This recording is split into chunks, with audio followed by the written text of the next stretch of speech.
तो बच्चों आज हमारा जो टॉपिक है वो है इलेक्ट्रिक डाइपोल।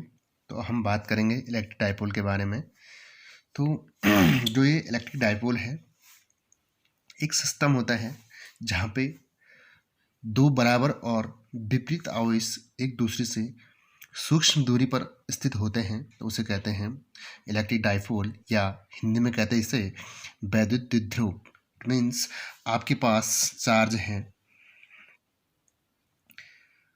-Q चार्ज एक है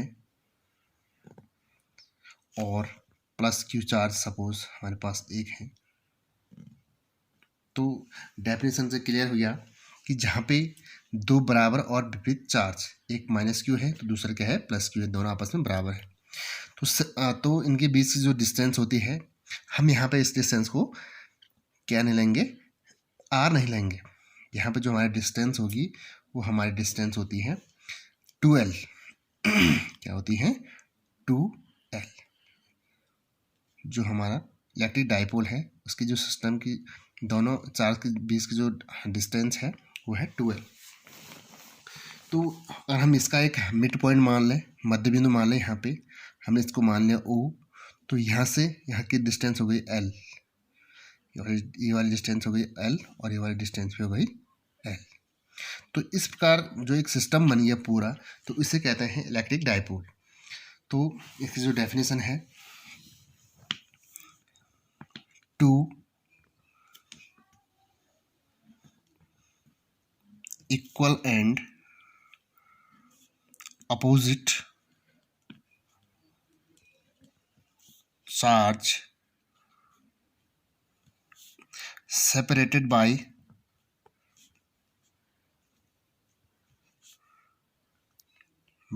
a small distance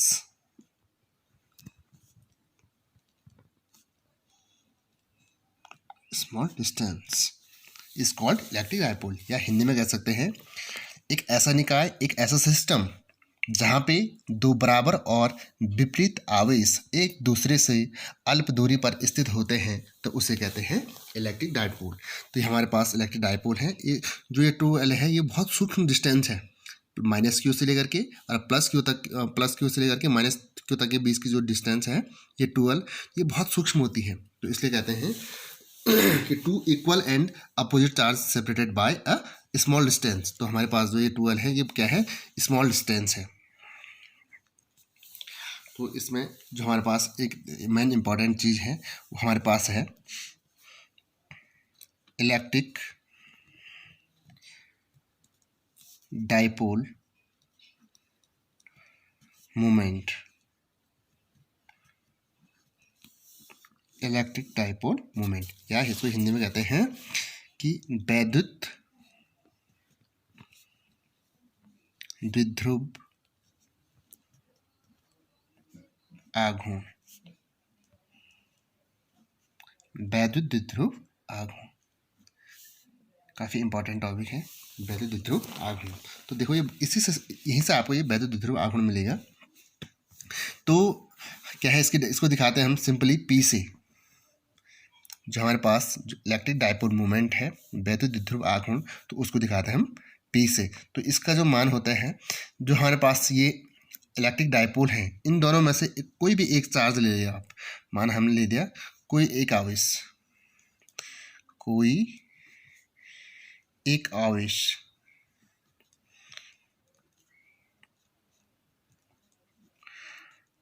multiply by distance between both charges, it means दोनों की बीच की दूरी, दोनों आवेशों की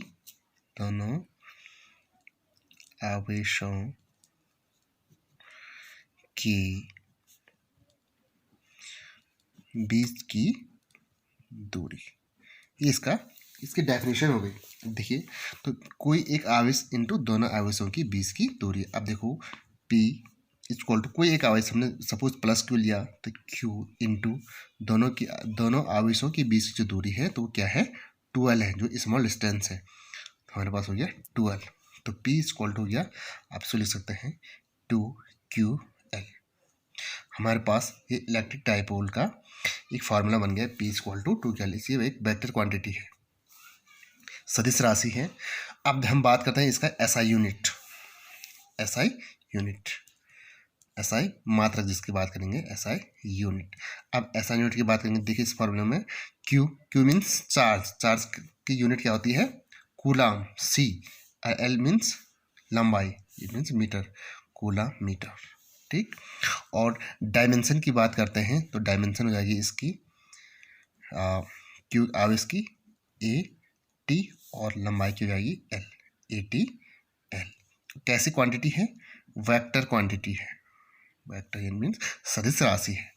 तो कई बार पूछ जाता है जो इलेक्ट्रिक डायपोल है कैसी राशि है, तो कैसी राशि है, एक सदिश राशि है। इसकी जो डायरेक्शन होती है -Q से लेकर के +Q की तरफ इसकी डायरेक्शन होती है। तो हमने पढ़ा वैद्युत द्विध्रुव आघूर्ण, तो इसकी डेफिनेशन क्लियर हो गई कि वैद्युत द्विध्रुव में कोई एक आवेश और दोनों आवेशों के बीच की दूरी का जो गुणनफल होता है उसे कहते हैं इलेक्ट्रिक डायपोल मोमेंट। और ऑलवेज हम क्या होती है, एक वेक्टर क्वांटिटी होती है, ऐसा यूनिट इसका कूलम मीटर है। इसका फॉर्मूला है P इक्वल टू 2QL। तो P इक्वल टू 2QL हम इसका बार बार यूज़ करेंगे, आपको ध्यान रखना है कि P इक्वल टू 2QL है। तो इसका हम नेक्स्ट जो हमारे पास डेरिवेशन होंगे वहाँ पर हम इसको यूज़ करेंगे, ठीक। अब हम बात करेंगे कि जो इलेक्ट्रिक डायपोल है इसी कारण में क्या होता है कि इंटेंसिटी ऑफ इलेक्ट्रिक फील्ड, इसी क्या होता है, इसी कारण में क्या होता है, वैद्युत क्षेत्र उत्पन्न होता है। तो कैसे, कहाँ उत्पन्न होता है, हम बात करते हैं। तो सबसे पहले हम बात करते हैं कि electric field, intensity of electric field, intensity of electric field, intensity of electric field due to a dipole, due to a dipole, due to a dipole on the axis of dipole। Intensity हमारे पास next heading जो है कि intensity of electric field due to a dipole on the axis of dipole, it means वैद्युत द्विध्रुव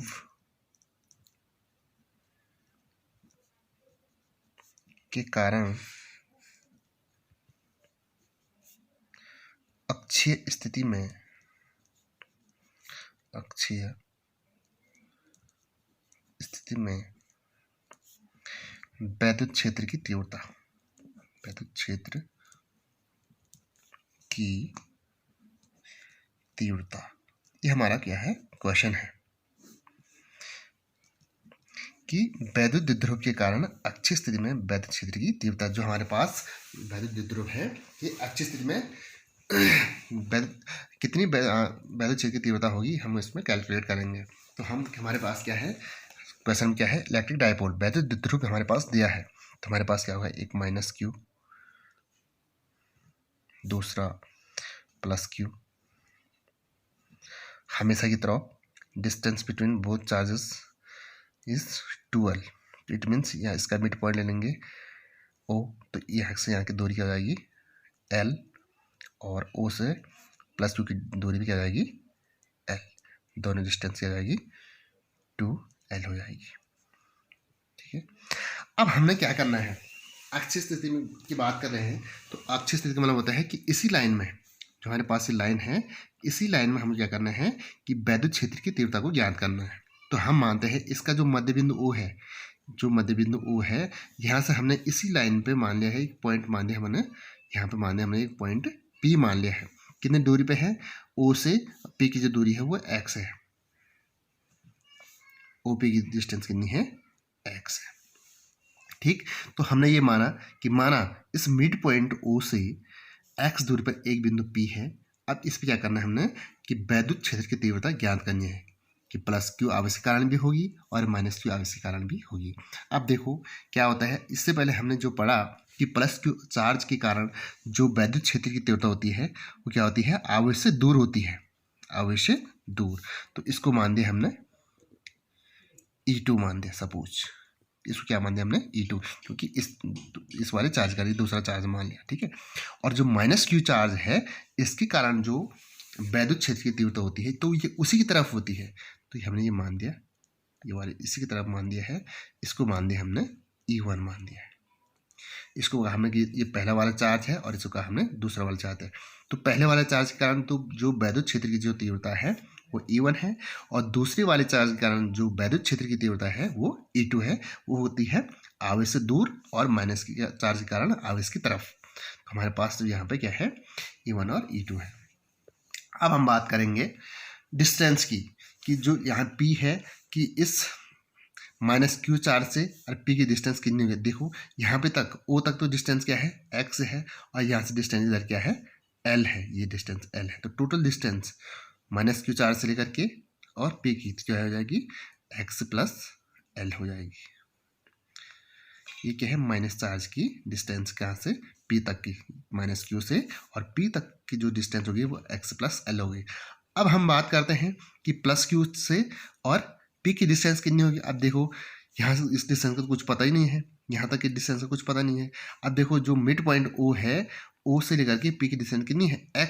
इस x में से इतना कम कर देंगे, ये L कम कर लेंगे तो ये वाली डिस्टेंस निकल जाएगी, तो इसको बोल देंगे हम x माइनस L। ये हो जाएगी हमारे पास x minus L, plus Q आवेश से दूरी, ठीक। अब हमने ये काम पूरा कर लिया है। इसके बाद जो हमारा नेक्स्ट काम है, अब हमको क्या करना है कि E1 और E2 के मान क्या होंगे। हम इससे पहले E1 E2 के मान क्या करेंगे, ज्ञात करेंगे। तो जो हमारे पास E1 E2 होगा, तो E1 होगा, यहाँ पर लिख देंगे E1, जो E1 है वो माइनस क्यू चार्ज के कारण है और E2 क्या है, प्लस क्यू चार्ज के कारण है। तो E1 लिखेंगे, E1 क्या हो जाएगा, E1। तो इससे पहले हमने वैद्युत क्षेत्र की तीव्रता का फॉर्मूला पढ़ा था, तो क्या था फॉर्मूला, इक्वल टू 1/4πε0 Q/r²। तो E1 का मान हो जाएगा आपके पास 1/4πε0 Q/r। तो R का मतलब हो जाएगा कि डिस्टेंस यहाँ से लेकर के यहाँ तक की डिस्टेंस कितनी है, तो वो है आपके पास x प्लस L का होल स्क्वायर, ठीक। अब उसी बार E2 का मान निकालेंगे प्लस चार्ज के कारण, तो E2 का मान हो जाएगा 1/4πε0, ठीक। अब Q, अब इसकी डिस्टेंस कितनी है, प्लस क्यू चार्ज से P की डिस्टेंस कितनी है, x माइनस L, तो दूरी का यानी कि x माइनस L का होल स्क्वायर, ठीक है। अब देखो हमारे पास जो नेट E होगा, ये नेट जो कुल E होगा वो हमारे पास क्या होगा, देखो हमारे पास जो कुल नेट E होगा, देखो जो प्लस क्यू चार्ज है इसके कारण जो वैद्युत क्षेत्र की तीव्रता होती है, प्लस क्यू, जो हमारे पास प्लस क्यू चार्ज है इसके कारण जो वैद्युत क्षेत्र की तीव्रता है वो E2 है, और माइनस क्यू के कारण हमारे पास E1 है। तो प्लस क्यू आवेश के कारण जो वैद्युत क्षेत्र की तीव्रता होती है वो क्या होती है, ज़्यादा होती है, तो हम उसको बोलेंगे E2, और इसके कारण क्या होगी, ये कम होगी, तो E2 माइनस E1। तो हमारे पास जो कुल रिजल्टेंट जो नेट E होगा हमारे पास वो E2 माइनस E1 होगा। अब देखो हमारे पास क्या है कि हमारे पास E2 का मान क्या है, ये हमारे पास यहाँ पे E2 का मान हमने निकाला है कि 1/4πε0 Q/x माइनस L का होल स्क्वायर, माइनस E1 का मान कितना है, 1/4πε0 Q/x प्लस L का होल स्क्वायर, ये हमारे पास है। हमने फॉर्मूले में रख दिया E2 और E1 के मान रख दिया। अब देखो हमें क्या करना है कि इन दोनों में देखना है कि कॉमन क्या है, एक तो कॉमन Q है और दूसरा आपके पास 4πε0 यहाँ भी है, यहाँ भी है, तो हम बाहर ले लेते हैं Q/4πε0। अब देखो अंदर क्या बचेगा, अंदर बचेगा हमारे पास, इसको बाहर ले, सिर्फ इसको बाहर ले लेंगे, हमारे पास ये बचा, यहाँ बचेगा 1/x माइनस L का होल स्क्वायर, माइनस ये वाला और यहाँ भी क्या बचेगा, ये भी बाहर आ गया, ये भी बाहर आ गया, यहाँ पर सिर्फ 1, तो 1/x प्लस एल का होल स्क्वायर। ये हमारे पास इतना हो गया। आगे इसको सॉल्व करेंगे तो देखिए Q/4πε0 तो आपका ऐसा रहा, ठीक है। अब देखो इसको क्या करेंगे, एलसीएम लेंगे। एलसीएम लेंगे तो देखो x minus L x plus L, ये होता है जैसे ए स्क्वायर माइनस बी स्क्वायर, ए प्लस बी इंटू ए माइनस बी, फॉर्मूला आपने पढ़ा होगा। तो इसको लिख सकते हैं हम x square minus L square का होल स्क्वायर, क्योंकि यहाँ से बी स्क्वायर यहाँ पे होल स्क्वायर है। आप इसको यहाँ और इसको यहाँ, तो ये हो जाएगा आपके पास एक्स प्लस एल का whole square minus x minus l का होल स्क्वायर। अब इतना काम तो आपका हो गया भाई। अब देखो इससे आगे थोड़ा एक काम और करेंगे। Q/4πε0 को ऐसे रखा और इसको भी ऐसे ही रखा और नीचे वाले को भी ऐसे ही रखा। नीचे वाले क्या है, x square minus L square का होल स्क्वायर। अब ऊपर आपको क्या करना है, यहाँ पे जो x प्लस एल है यहाँ पे आपको a प्लस बी का होल स्क्वायर लगाना है। तो क्या होता है, a square plus b square plus 2ab, 2x और l हो जाएगा, ठीक है। अब देखो यहाँ पे तो माइनस साइन है, यहाँ माइनस साइन है। अब इस जैसे हम इसको खोलेंगे तो हो जाएगा आपके पास a square plus b square minus 2ab, लेकिन बाहर से माइनस है तो आपका क्या हो जाएगा, माइनस वाले प्लस और प्लस वाले माइनस, हो जाएगा x square minus L square plus 2x और l, ठीक है। यहाँ पे ध्यान से समझना है। देखो यहाँ पे क्या है, माइनस साइन बाहर से है। अब जैसे हम इसको खोलेंगे तो यहाँ पे हो जाएगा, जैसे हमने इसको खोलेंगे हो जाएगा आपके पास x square plus l square minus 2xl इस टाइप से हो जाएगा। लेकिन बाहर से माइनस साइन है, ये धन का है ऋण का हो जाएगा, ये भी धन का है ऋण का हो जाएगा, ये आपका माइनस का है ये प्लस का हो गया, इसलिए हमने ये काम यहाँ पे करा। अब देखो एक्स स्क्वायर ने एक्स स्क्वायर को मारा, एल स्क्वायर ने एल स्क्वायर को कैंसिल कर लिया है, अब बचा क्या, 2xl और 2xl। तो क्या हो जाएगा 4πε0 क्या हो जाएगा आपके पास, 2 और 2 4, 4xl upon x square minus L square का होल स्क्वायर। इतना काम हमारा हो चुका है। हम बात कर रहे हैं ई नेट की, यहाँ आपके पास ई नेट और यहाँ आपके पास ई नेट की बात कर रहे हैं। इतना काम हो चुका है। ये आपका फाइनल फार्मूला नहीं, अभी भी इसको याद नहीं करना है। अब हम बात करते हैं आगे, इसको सॉल्व करेंगे तो क्या हो जाएगा आपके पास, हम इसको 1/4πε को हमने अलग से लिखा, ठीक।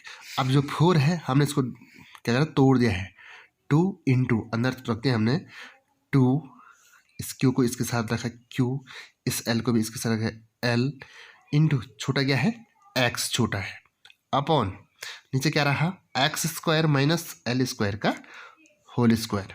अब देखो आपको एक चीज़ ध्यान रखना है, हमने इससे पहले क्या पढ़ा था कि P इक्वल टू 2QL, तो हमारे पास 2QL यहाँ पर आ गया, हम इसके ऊपर क्या रख सकते हैं, P रख सकते हैं। तो हो जाएगा आपके पास 1/4πε0 2px upon x square minus L square का होल स्क्वायर। हमारे पास इतना हो गया। अब देखो अभी भी हमारा काम पूरा नहीं हुआ। अब देखो क्या है कि हमारे पास जो ये L है ये बहुत सूक्ष्म दूरी होती है, स्मॉलेस्ट डिस्टेंस जो हमने कहा है, बहुत छोटी दूरी होती है। अब सपोज जो ये x होगा, हमारे पास x होगा तो ये सेंटीमीटर में होगा या मीटर में होगा, जो भी होगा, लेकिन ये तो होगा बहुत छोटा, तो हम इसको छोड़ सकते हैं। तो मतलब हमें कह सकते हैं कि यदि क्या है x बहुत बहुत बहुत बड़ा है किससे, L से, जो ये x है वो L से बहुत बड़ा है, तो हमारे पास एक काम होगा, क्या हो जाएगा, जो हमारे पास अब ई नेट होगा वो होगा 1/4πε0। अब देखो क्या हो जाएगा 2px तो रहेगा ही रहेगा, अपॉन यहाँ पर हमने L क्या हो गया, हाँ छोटा है तो हम क्या कहेंगे L स्क्वायर 10⁻�0। ये हमारा काम कि यदि x क्या है बहुत बड़ा है L से, तो L स्क्वायर क्या कर रहा है, 0 को डिनोट कर रहा है, तो हम इस L स्क्वायर यहाँ से छोड़ देंगे। हमारे पास हो जाएगा x स्क्वायर की पावर 4, तो x की पावर 4, इस x से इसकी एक पावर कैंसिल करा दी, तो हमारे पास जो आपका रिजल्टेंट आंसर है ई नेट हो जाएगा आपके पास 1/4πε0 2p upon 2p upon x का क्यूब, 2p अपॉन एक्स का क्यूब। तो इस टाइप से ये आपका रिजल्टेंट फार्मूला है।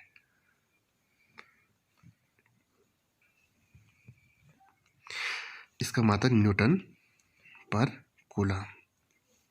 तो आपके पास हमने जो ये इसको आपको याद करना है, जो कुल वैद्युत क्षेत्र की जो परिणामी तीव्रता है नेट, तो E = 1/4 pi epsilon not 2p upon x cube.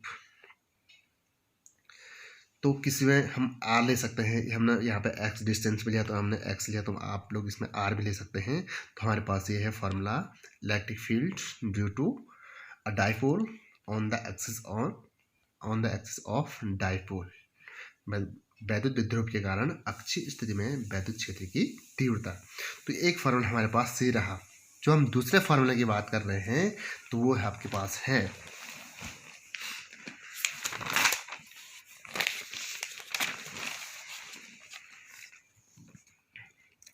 Electric field due to a dipole on perpendicular bisector. ठीक, तो इट मीन्स जो हमारे पास होगा अगला कि वैद्युत विध्रुव के कारण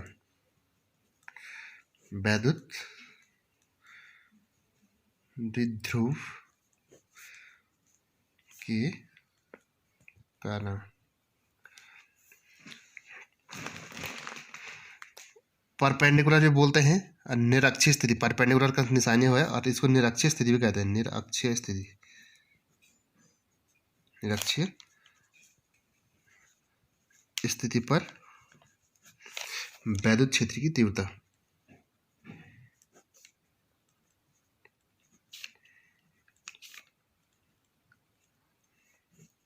ये हमारा क्या है, हेडिंग है कि वैद्युत विध्रुव के कारण ये परपेंडिकुलर, जो आप जैसे मैथ्स में देखते हैं परपेंडिकुलर साइन ये है, तो वैद्युत विध्रुव के कारण निरक्षीय स्थिति भी कहते हैं इसे। और आपको जो विध्रुव है, जो इलेक्ट्रिक डाइपोल है, उसके कारण जो निरक्षीय स्थिति में वैद्युत क्षेत्र की तीव्रता क्या होगी वो आपको कैलकुलेट करनी है। इससे पहले हमने अक्षीय स्थिति में निकाली। ठीक है, अब देखो कैसे होगा। अब ले लेंगे भाई उसी प्रकार से चार्ज को ले लेंगे, ध्यान से देखेंगे इसको। हमारे पास ये रहा माइनस क्यू चार्ज, ये रहा हमारे पास, और ये आपके पास रहा प्लस क्यू चार्ज। आपका बन गया डाइपोल, इलेक्ट्रिक डाइपोल। अभी नहीं बना भाई, अभी तो आपको इसकी डिस्टेंस भी रखनी है। अभी हमारा हमने इसका मिड पॉइंट इसको मान लिया O, तो यहाँ से इसकी डिस्टेंस मान ली L, ये आपका डिस्टेंस होगी L, यहाँ से भी इसकी डिस्टेंस हो गई L, O से प्लस क्यू की दूरी और माइनस क्यू की दूरी LL। टोटल डिस्टेंस क्या है आपके पास 2L है। बन गया भाई आपका इलेक्ट्रिक डाइपोल फिट। आप देखो ये कह रहा है कि निरक्षीय स्थिति परपेंडिकुलर का मतलब सीधे इस लाइन में ऊपर। तो हमने कहा कि हमने सपोज यहाँ पर हमने एक पॉइंट मान दिया है, यहाँ पर हमने क्या कर दिया है, एक पॉइंट मान दिया हमने, सपोज P मान दिया है। ठीक है, हमने कहा भाई ये है इस जो इसका मिड पॉइंट है इलेक्ट्रिक डाइपोल का, यहाँ से x डिस्टेंस पे एक पॉइंट क्या है, P है। इस पर हमको क्या करना है, इलेक्ट्रिक फील्ड निकालना है इस पूरे डाइपोल, इलेक्ट्रिक डाइपोल के कारण। तो इलेक्ट्रिक डाइपोल के कारण जो निकालेंगे, तो हम पहले इस चार्ज के कारण निकालेंगे, फिर इस चार्ज के कारण निकालेंगे। ठीक है, देखो हमने क्या कर दिया है कि भाई इसको थोड़ा सा इस टाइप से मिला दिया है। ठीक है, इससे भी मिला दिया है।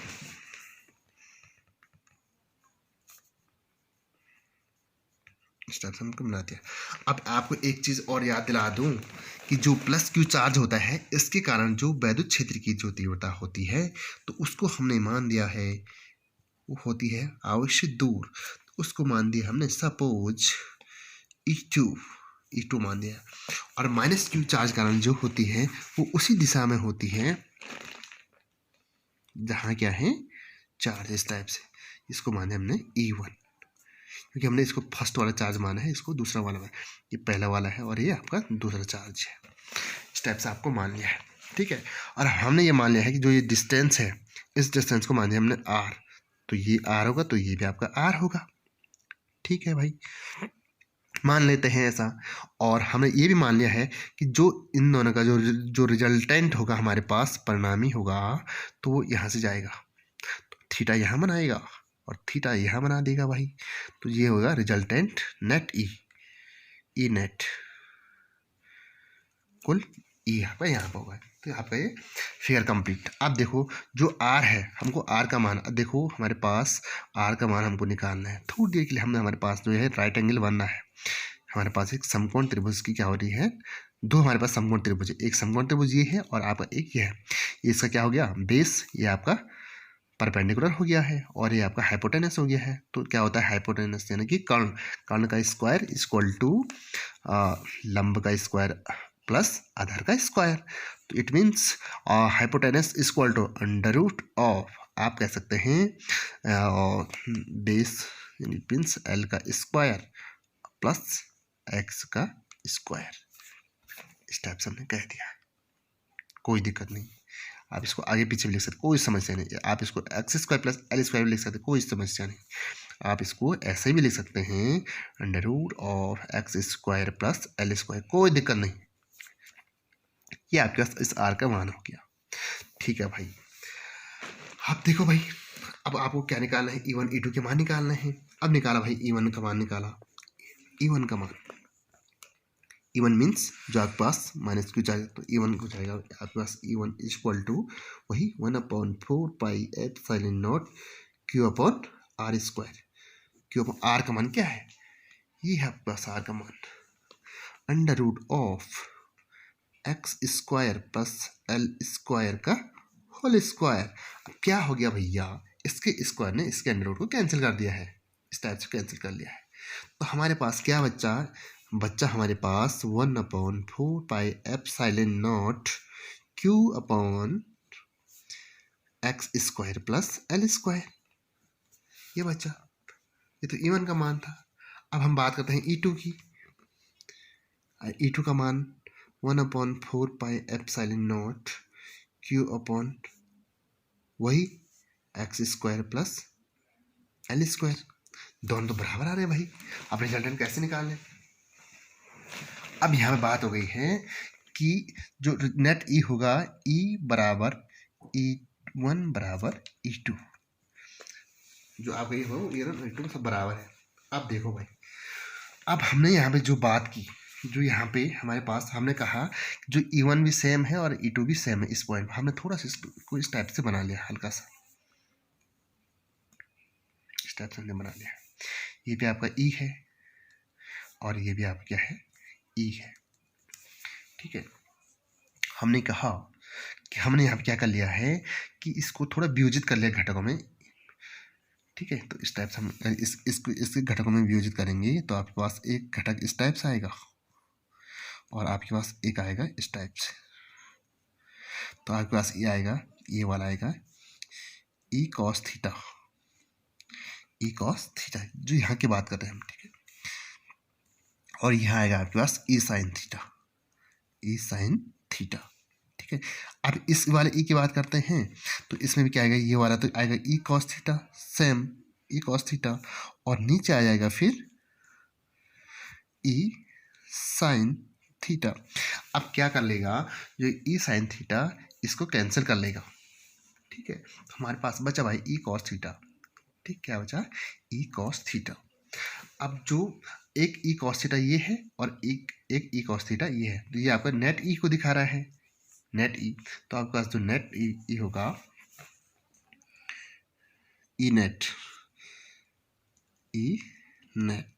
तो हो जाएगा E cos theta plus E cos theta, क्या हो जाएगा 2E cos theta, 2E cos theta. अब देखो भाई, अब ई का मान कहाँ से लाएंगे भाई, हमारे पास तो E1 E2 है, ऐसा नहीं करना है। ई का मान हम क्या करेंगे, हमने यहाँ पर कर दिया है कि E इक्वल टू E1 बराबर E2। ई का मान E1 और E2 सब के मान बराबर हैं। ठीक है, तो आप इन दोनों में से कोई भी मान यहाँ पे रख सकते हैं। अब ठीक है भाई, रखो। एक समस्या और आई हमारे, कॉस थीटा क्या है। अब कॉस थीटा का मान कैसे निकालेंगे, कॉस थीटा हम जानते हैं, यहाँ हम निकाल के रख देते हैं। कॉस थीटा बराबर, कॉस थीटा क्या होता है, आधार बट्टे कर्ण होता है। तो आधा क्या हो गया आपके पास, L अपॉन ये हो गया आपके पास R, L upon R। It means l upon r का मतलब हो जाएगा आपके पास अंडर रूट ऑफ क्या, x square plus l square. और इसको हम कुछ और भी चेंज कर सकते हैं, कॉस थीटा बराबर, इसको लेते हैं L upon x square plus l square की पावर, इसको 1/2 भी लिख सकते हैं। बात समझ में आई सबको? यहाँ पे हमने जो समकोण त्रिभुज है यहाँ पे हमने कॉस थीटा लगा दिया है, आधार बटे कर्ण करके, ये आर है। अब रखो भाई मान, यहाँ पे बराबर हो जाएगा आसपास 2, तो ऐसा रहेगा ही रहेगा, ई का मान E1 E2 में से कोई सा भी एक मान इंटू 1/4πε0 क्या है मान, Q upon x square plus l square है आपके पास, ये मान रहा, ये तो ई का मान है भाई। अब कॉस थीटा का मान क्या है, इनटू कॉस थीटा का मान हमने निकाल दिया है L upon x square plus l square की पावर आ गया 1/2। देखो भाई ये हमारा काम हो गया। अब देखो क्या करना है हमको, हमारा जो नेक्स्ट काम हमारा होगा कि इसको हम सिंगल से इसको आगे ले लेंगे, जो कांस्टेंट है कूलाम कांस्टेंट 1/4πε0, ठीक। 2QL बनना है, याद आ रहा है आपको 2QL क्या चीज़ है, भूल गई सर, ये रहा इलेक्ट्रिक डाइपोल मोमेंट, भूलना नहीं है, इसे याद रखना है। अब यहाँ पे एक और चीज़ देखो भाई, यहाँ पे थोड़ी देर हम इसकी पावर, हम यहाँ पे क्या कुछ नहीं तो यहाँ पे हम इसकी पावर को 1 मान सकते हैं, इसकी पावर यहाँ पे कितनी है 1/2, तो हम 1 + 1/2 करेंगे, 2 एकम 2 रे 3/2, तो क्या हो जाएगा कि x square plus l square की पावर हो जाएगी आपके पास 3/2। बात समझ आया, यहाँ पे इसकी पावर हमने कुछ नहीं तो यहाँ पे 1 मान ली है और इसकी पावर 1/2 है। अब भाई ये तो ई नेट है, आगे आपको क्या करना है कि भाई वही इसका मान हम जानते क्या हो जाता है, पी हो जाता है, तो हो जाएगा आपका हो जाएगा 1/4πε0 p total p, that is electric dipole moment आपका।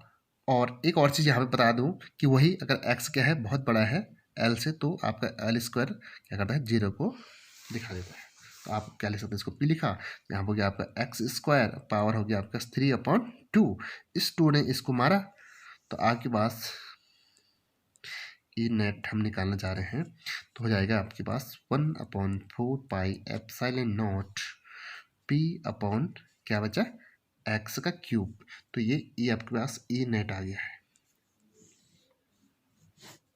ठीक है, तो न्यूटन पर कूलम।